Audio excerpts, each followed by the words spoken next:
dalam cek diri Buya Hamka, tubuhnya yang satu ada 5 di dalam dirinya.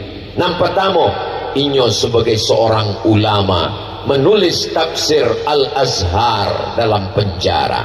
Yang kedua, inyo sebagai seorang politikus karena dia berhasil dengan politik Islam memperjuangkan syariat Islam dalam undang-undang. Beliau orang yang berpartai. Yang ketiga, inyo seorang penyair sastrawan menulis novel. Novelnya Tenggelam Kapal Panderwik. Tenggelamnya kapal Panderwik di bawah lindungan Ka'bah.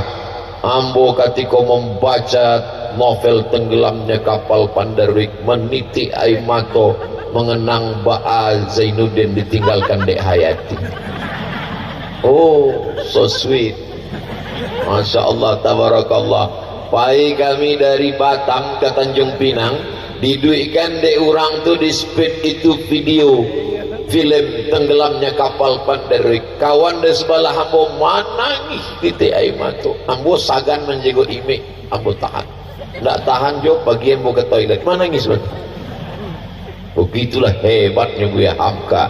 Orang yang membaca novel Tenggelamnya Kapal Panderwik seakan-akan ia sedang berada di dalam kapal dipukul ombak, dihempas gelombang.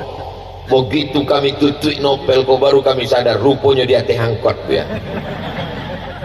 Ini sebagai seorang sastrawan, ini sebagai seorang akademisi, doktornya 3, doktor dari Universitas Al-Azhar Kairo, doktor dari Universitas Sutomo Beragama, doktor dari Universiti Kebangsaan Malaysia.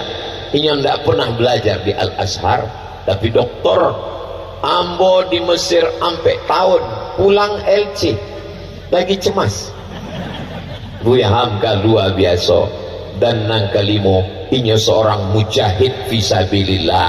Kalau ini hanya seorang dosen, kalau ini hanya seorang penceramah, maka tidak mungkin dijebloskan ke dalam penjara, difitnah sebagai agen yang akan menjual negara kesatuan Republik Indonesia, dituduh sebagai pengkhianat ingin mengganti asas negara Pancasila, dituduh sebagai pengkhianat ingin membunuh presiden, ditangkap, dijebloskan di penjara, mau dibunuh.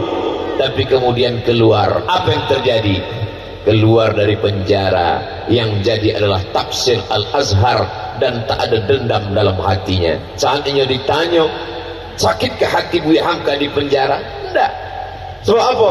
Sebab kalau tidak di penjara, tidak akan keluar tafsir yang begitu hebat.